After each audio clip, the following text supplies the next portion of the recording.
this whole Quiet Zero plan that Prospera brings up to our girl Mio, after she more or less has to take over the family business as Papa's more or less hooked up to a hospital bed and a bunch of machines, talks about how it's going to be something that can end all wars and be peaceful and bring everyone together more or less, probably like the Grinch Who Stole Christmas. They hold hands and they sing, and everyone's hearts will grow many sizes that day. But no, we know damn well that's a weapon of mass destruction. Let's not kid ourselves. If it turns out to not be a weapon of mass destruction that is designed to kill all of Prospera's enemies, that will be a plot twist.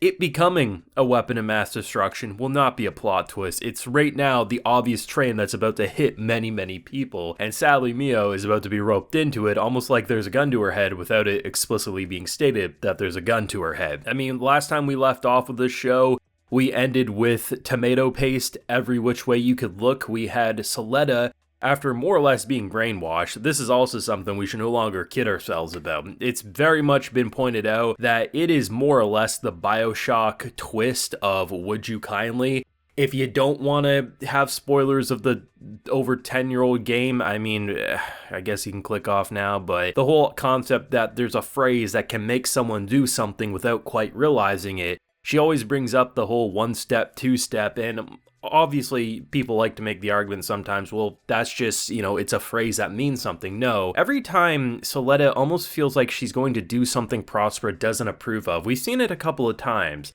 Most of the times, it hasn't been to the point where it feels like she's about to go kill someone. But as we saw at the end of the first half or season 1, they're calling it season 2, but Crunchyroll is just doing what I'm doing. They're calling it episode 13 because it's all one season, really. It's a split core. But the fact that she almost has a personality change when Prospera uses that phrase, it's clearly something programmed into her to make her obey. And I mean, she wasn't winning any Parent of the Year awards to begin with, but it doesn't help when you more or less program your child, or who's supposed to be your child. Obviously, that's still up for debate in terms of, is the Ariel actually her kid in terms of everything like that. But yeah, this is gonna be an insane season. It starts off relatively normal. It more or less at face value looks like it just went back into a normal Witch from Mercury episode. But when you look outside the school walls, you can see a lot of troubles coming, whether these characters know it or not. Now, full live reaction is available on my Patreon if you're interested in seeing my full uncut thoughts as I watch this episode. This was a good episode. I'm not here to say it was like a 10 out of 10 episode, holy, we never saw anything like it. But it did throw us back in with enough little breadcrumbs to follow, and I can tell this season's gonna pop off. I still fully believe we're gonna have more than 24 episodes total. What happened with Iron-Blooded Orphans is by the end of, because originally it was only announced for one season, and by the end of it, it ultimately ended up getting another 2 cores, right? So I think that's gonna happen given that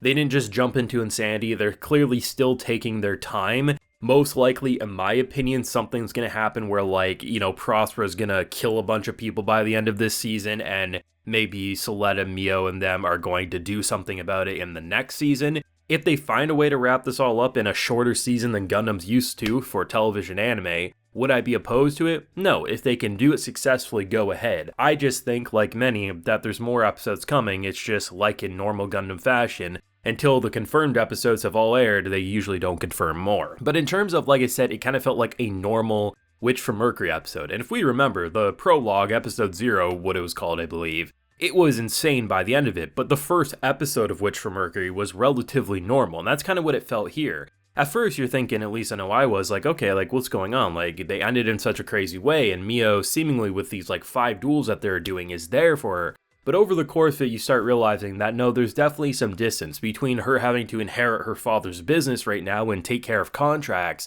but also knowing that Prospera turned her kid into a killing machine that felt no remorse. Even if it had to be done, that wasn't a human reaction of almost oops, I almost tripped and fell in a pile of blood and guts, is everything okay? There was something off, and she recognized that. I honestly thought it was nice that Nika got a good spotlight, because she, over the course of the first half of Witch from Mercury, more or less was there was a lot more than meets the eye there, and by the end of the last episode we saw, someone popped up and seemingly caught her red-handed, potentially being a traitor. This episode, we now see that Nora and Sophie, who now are chilling at the school as if nothing ever happened, basically he's trying to get information from Nika, because Nika's more or less trying to, say, please go away, leave us alone. and more or less she has knives to her stomach, she has Gundams trying to stomp on her. Like, it's just not a good time to be a Nika character. But overall, I like how it just kind of reminds you of all the main points, all the main characters, while setting in stage of, like, between Prospera probably trying to develop weapons of mass destruction to kill her enemies, or whatever she's doing is going to be the equivalent of that. You have all the other adults who more or less are like, we got enemies, we gotta deal with them, as the children are more or less forced to go back to school as if nothing happened. But we, the viewer, and half of these kids know, oh, something's happening and something's gonna be deadly. I actually really liked both the opening and ending, which is no surprise. The first seasons had an amazing opening and ending. I actually prefer the ending song, both visually as well as the song, but there's definitely some interesting symbolism. So we have one of the shots I used in my thumbnail kind of looks like Ariel ends up consuming Soletta, and potentially if that symbolizes that she might end up dying at some point, I don't know. But one of the more interesting moments came from the opening where it looked like, I don't know if this is a time skip, I don't know if the flashback, but baby Soletta or Soletta's baby, and the whole like older, like was that supposed to symbolize, like, I don't know.